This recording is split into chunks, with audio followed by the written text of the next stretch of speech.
Qual que é? Por que você apanhou? Porque semana passada eu joguei aqui uma pergunta um pouco similar, falando o seguinte: se seriam campeões imemoráveis. Eu acho que foi esquecíveis, mais ou menos a palavra. A minha questão é o seguinte: sim, eu concordo contigo. Campeão é um campeão. Não importa se é Keke Rosberg, se é fulano, você tem um título ali em nome. Mas eu acho que a temporada dos dois da McLaren e da McLaren como um todo, ela tem algumas máculas na imagem do campeonato. Como equipe, como piloto, no sentido, a performance na questão das 24 corridas, mas deles mesmos também, em alguns momentos, se colocarem como derrotados. Em algum momento a gente teve o Norris jogando a toalha, em algum momento a gente teve o Piastri também jogando a toalha. Então, pra mim, existem algumas máculas que colocam eles um patamar abaixo quando a gente fala de campeões, mesmo de campeões de um título só. Por exemplo, um piloto, você falou 2024, acho que dá uma comparação boa. Button, campeão de 2009. Começou com o melhor carro, a questão do difusor duplo em 2009, depois visivelmente a Brown perde performance, mas o Button conseguiu construir uma diferença para manter ali. A gente não pensa no campeonato do Button como uma imagem imaculada pela performance dele, não. E sim pela questão das limitações técnicas de uma equipe com orçamento limitado da Brown. Contra uma Red Bull que foi crescendo, as outras equipes também, a McLaren conseguiu vencer naquele ano, etc. O Norris e o Piastri, para mim, tem algumas máculas na imagem da temporada, e a McLaren colabora com isso também, com decisões, ordens de equipe, a cagada do Qatar. Foi até bom a gente ter discutido isso semana passada, antes do Qatar, que dá uma potencializada no negócio.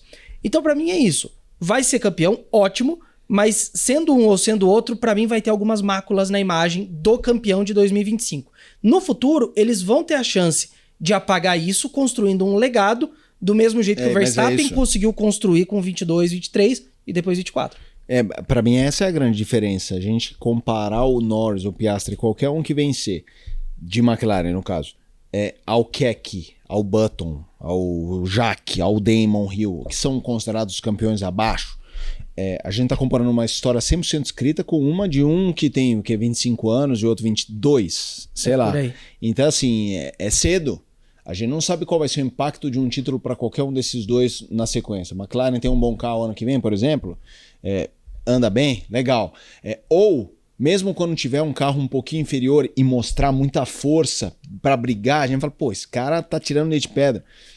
Eu entendo que eles vão sair com alguns asteriscos de houve falhas aqui e ali, mas aí já comparar ao Keke, não, porque ali foi aquela é uma imagem que já está em museu. A imagem do Keke já está no Wikipedia. A deles é em construção. Pode ser que ganhem, qualquer um que ganhe esse ano, depois a gente olha daqui 10 anos e, cara, não fizeram muito mais coisa. Pode. Pô, e aí a gente define essa prateleira. Eu só não acho que o cara, ao ganhar, já tem que ser definido nessa prateleira. O futuro vai definir muito mais sobre esse título do que necessariamente assim que eles cruzarem a bandeira quadriculada. Eu acho, porque quando a gente pega o Damon Hill, tá bom, o Damon Hill interrompeu ali o bicampeonato do Schumacher, a gente viu o que o Schumacher fez. Depois veio o Jacques Villeneuve, legal. Aí vieram 2 títulos do Mika Hakkinen, que é um avião, o Mika Hakkinen, mas ele também é tratado abaixo. Ele não é um cara visto como uau, e pra mim o Mika Hakkinen é um animal. E aí vem o Schumacher e vira o que vira. Eu acho que essa é uma coisa que você tem que pôr. Tudo bem, eles ganharam com o melhor. O Hakkinen até foi, eu acho que, bem pau a pau com a Ferrari, assim, Mercedes e McLaren e Mercedes meio pau. McLaren e Ferrari meio pau a pau. A Williams não, ela tinha um carro muito melhor, mas eles ganharam. Não tô falando que eles são maravilhosos. Só tô dizendo que a gente olha em perspectiva e consegue entender. Vamos supor que a gente, quando o Verstappen acabe a carreira dele, a gente tenha muito nítido que ele é o maior de todos os tempos. Pô, ele ganhou 9 títulos, o cara é um absurdo. Quem ganhou ali? O Norris. Você vai falar que o cara é ruim. Mas eu não tô falando que com isso ele vira o melhor. É só nem tanto ao céu, nem tanto à terra.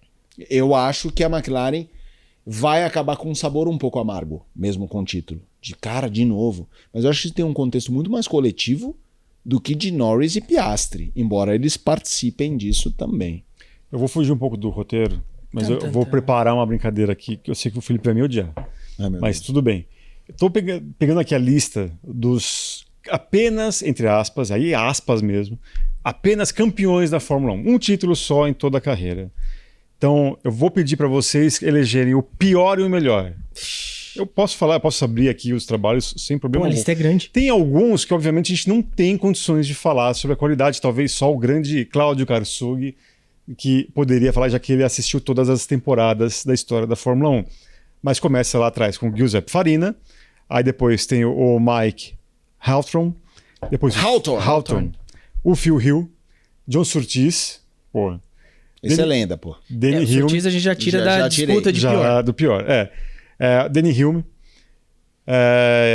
Jochen Jochen. Isso. Eu sempre falo Heinz, não sei porquê. Isso há muito tempo. Austríaco é Jochen Hintz. O James Hunt, Mario Andretti, depois o Jody Scheckter, Alan Jones, Keck Rosberg, que está citado aqui, e começando por mim, obviamente, né?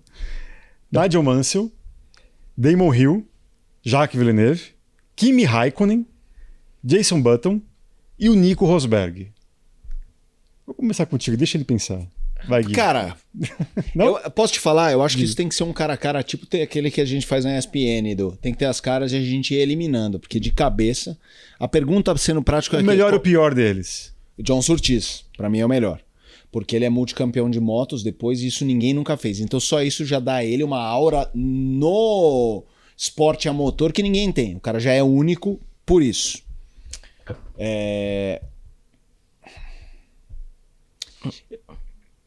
Vamos lá, vamos pegar o... É que assim, voltar lá atrás... É difícil também. É muito difícil, mas vamos lá, o Farina foi o primeiro. Já merece respeito. O Hawthorne tem uma história muito curiosa, porque o Fangio ganhou e o super vice dele é o Stirling Moss, que pra muita gente é o maior não campeão da história. Sim. Aí ele não corre, todo mundo fala, agora vai dar o Moss, dá o Hawthorne. Então assim, é curioso a história dele, mas eu não tenho base pra comparar com outros. Cara, o Jody Scheckter, vamos lá, Ferrari, e o Mario Andretti, você citou o Mario Andretti? Sim. Mario Andretti com uma super história também nos Estados Unidos, eu acho uma lenda. E, cara, o Jody Scheckter é o cara que ganha de Ferrari e depois só o Schumacher. E depois o Schumacher ganha o Kimi e depois mais ninguém. A gente tá vendo que ganha com a Ferrari, qualquer um ganha com a Ferrari. Não pode estar como pior. Porque assim... Ainda mais vendo o atual Ferrari. É isso. Porque conseguiu lidar com a Ferrari para ser campeão. Ganhou apesar da Ferrari. Exato. Agora, o que eu acho do Keck, assim, se você pegar o título do Keck tem uma personalidade muito curiosa. O que pega no Keck não é... Abre aí 1982 para tá ter aqui aberto já. Então, porque assim, o Keck ganhou uma corrida, certo? Isso, o GP da Suíça. Então, qual que é a grande questão de 1982? O ano é um ano cagado. É um ano que morre o Villeneuve, o Pironi sofre um acidente, então é um ano maldito em que ele não só é campeão, como os adversários vão ficando pelo caminho. E mesmo assim ele vai lá e ganha uma corrida. A carreira dele é uma carreira respeitada, mas não é que nem o Button. O Button ganha 5 das primeiras 6, ou 6 das primeiras 7, 6 das 7. Aí Abraão vai perdendo dinheiro, ele vai segurando ali resultado. Ele tem um ano grandioso. O do Keck é um ano todo empenado. Por isso que todo mundo fala, o ano do Keck. Porque não é só o Keck. Ele ganhou uma corrida no ano que os caras foram ficando pelo caminho. Sim. Aí o carro do Piquet, porque o Piquet ganhou 81, 83, só quebrava. Sim. Entendeu? Tem de rat aqui, né? Do Piquet, não é? O Piquet aqui, basicamente, da temporada inteira, ele só termina 4 corridas. Então, o Piquet só quebra. O Piquet só quebra. O Villeneuve morre. Depois vale, eu nunca fiz até, vou fazer. O Keck, ele é campeão com 44 pontos contra 39 do Pironi, que não disputou as últimas 5. Entendeu? Olha lá. É isso. Então o que pega no Keck, eu acho isso. Então, respondendo a sua pergunta, eu não acho que o pior é o Keck como um piloto, porque ele teve nos outros anos, ele é respeitado entre esses caras. Ele correu numa época que só tinha cara bruto no grid, e ele é respeitado. Ele crava o Fittipaldi de Copersucar, quando ele chega na Copersucar. O Emerson fala muito bem dele, o Wilsinho sempre falou bem dele, mas o título dele é o mais... Entendeu? É aquela coisa que ninguém queria ser campeão. É meio isso, é o ano do vai você. Então, eu acho ele, e o maior pra mim é o John Surtees. Mas eu acho que a lista inteira tem muito cara bruto, tá? O Kimi eu acho um pilotaço. Sim. Eu respeito o Button. O título do Rosberg é foda, do Nico. Sim. É muito... Eu acho o título dele um dos mais animais da história, cara. Quem que você falou? O Villeneuve. Cara, o Villeneuve tem história também, né, nos Estados Unidos, mas eu acho ele um pouco abaixo. O Damon Hill eu acho um pouco abaixo. O John Surtees eu acho ferrado. Mario Andretti eu acho ferrado. O Jody Scheckter eu respeito. James Hunt é um grande personagem. Mas ele é outro cara. O único título dele é o do Lauda morrendo e ressuscitando. O cara ganhou uma extrema unção e quase foi campeão.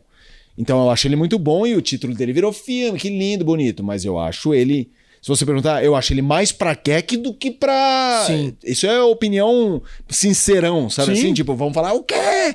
Eu acho ele mais pra Keck do que pra John Surtees, por exemplo. Nessa régua de... Mas eu acho do Keck a representação do... O raio caiu 12 vezes no mesmo lugar pra ele ser campeão, entendeu? Não, eu tô com... A parte do mais fraco eu tô com isso, porque o Keck era um ano que acabou se construindo, né? Caindo no colo dele, porque era pra ser o ano do Pironi. Se não fosse o acidente que tirou ele das últimas 5 etapas. Quem fica em terceiro, você tem aí? John Watson. Isso. Com quanto? Lá embaixo? 39 também. Também 39. John Watson? Sim. Olha lá. E aí, pra completar o top 5, Prost 34, Lauda 30.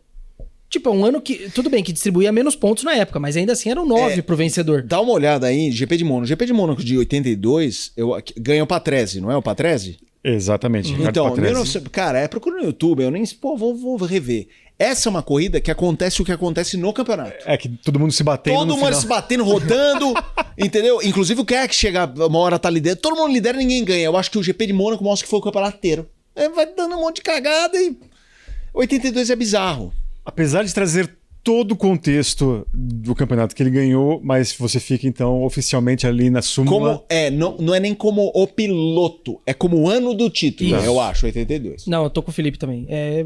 O Keck é por todas essas questões. Agora, o mais forte, cara, é complicado porque a gente tem umas histórias boas, né? O Mario Andretti por tudo que representa, o John Surtees pelos títulos, mas eu acho que a gente tem que ficar exclusivamente no mesmo critério de título. Do Keck. É o Nico. O ano do título. Vai ser o Nico. Putz, eu gosto do Nico, é o bom, porque assim, foi se construindo... Keck e Nico, pai e filho. É um título que vai se construindo ao longo de 3 anos. 2014, 2015, especialmente a partir da história do boné no GP dos Estados Unidos. Ali é o estopim. 2016 começa no boné do GP dos Estados Unidos. E o cara 2015. vai se aposenta depois, assim. É uma história... Pensa, amizade usando como critério de o ano... Eu fico... E aí, obviamente, também, porque eu acompanhei, eu não vou conseguir... Eu posso pesquisar aí como foi 1964 para o John Surtees. Mas, cara, eu acho que esse... Fica divertido, né? Keck e Nico. Pai e pior, pô. E é nessa temporada que a gente vê, em Abu Dhabi especificamente, o Hamilton da forma mais crua possível. Que é aquela sequência de rádios no final que todo mundo entra pedindo: deixa o Nico passar. Deixa o Nico passar, entra o Toto Wolff. Primeiro entra o Bono, depois entra o Toto Wolff, entra o Niki Lauda. Algum momento entrou, sei lá, até o Senna pra falar pro Hamilton deixar o Nico passar e falou: dane-se, eu tô perdendo o campeonato, por que eu vou fazer isso? Então acho que toda a construção daquele ano, desembocando no GP de Abu Dhabi, que foi fantástico, é isso. O Rosberg ganha pela história mesmo. Vamos voltar ao tempo atual, eu prometo. Ficou legal esse papo aqui. Eu curti muito. Foi uma provocação. Mas posso te falar? Eu acho que seria um dia de, sabe, época sem corrida, a gente fazer o levantamento, até pro nosso ponto de vista de pesquisa mesmo, porque às vezes a gente vai falar umas coisas no piloto automático e desses campeonatos aí, tem vários que eu sei de cabeça e uns que eu viro e falo, puta, eu não lembro. E é interessante esse entendimento. Alguns campeonatos perdidos. Campeonatos perdidos, a gente pode até já virar o nome de um quadro ou de um vídeo aqui. Não vamos esquecer disso. Fique ligado porque a Mint trouxe novamente a promoção do cashback. Você que ainda não investiu na Mint, basta você investir a partir de R$150 em qualquer criptoativo e a Mint te devolve R$50 em Bitcoin. É isso aí, você investe a primeira vez, utiliza o cupom MOTOR50 na hora que você estiver fazendo o seu cadastro ali com os seus dados e investe R$150 em criptomoedas. Assim que você fizer esse investimento, até o 5º dia útil do mês seguinte você vai receber os R$50 em Bitcoin. É isso aí, Mint, a plataforma cripto do BTG Pactual.